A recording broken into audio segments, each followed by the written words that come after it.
klase? Magkaklase kami sa school, sa Tabangaw Elementary. Tapos, doon na rin kami nagkakilala. Kumbaga nakilala yung isa't isa.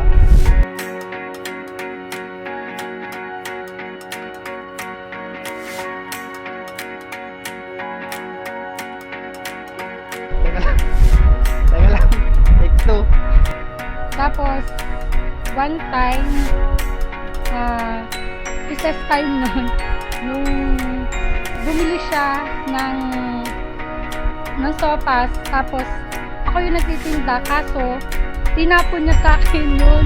Sobrang init.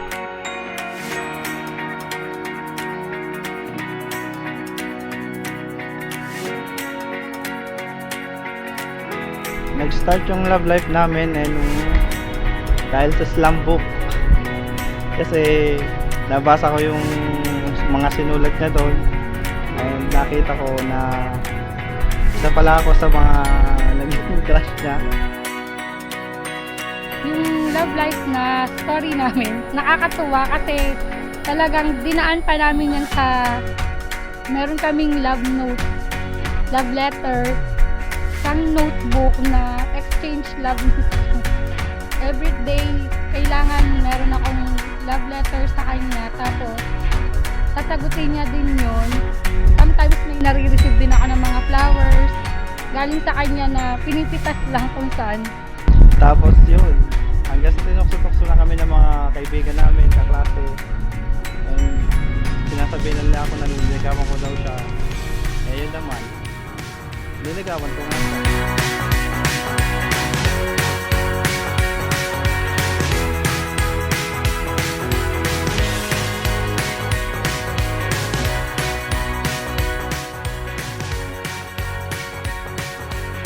Ayun, dinaan ko lahat sa sulat. Sa una, syempre, medyo torpe din. Elementary kami, na nag-start siya mag-ligaw-ligaw.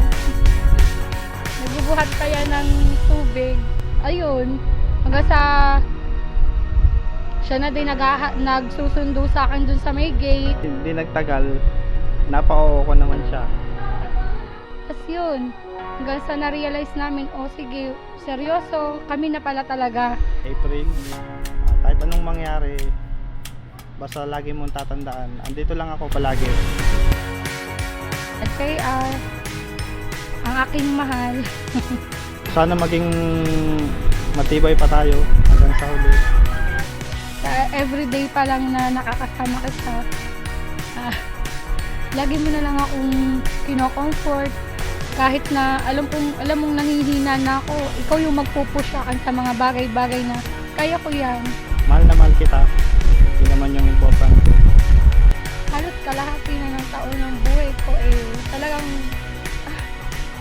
nakasama kita, at for sure na sa mga darating pa, ikaw yung di tao mangiiwan sa akin. Maraming salamat. Hayaan mo, magiging mabuti akong asawa para sa'yo at sa magiging pamilya natin. I love you and thank you for everything.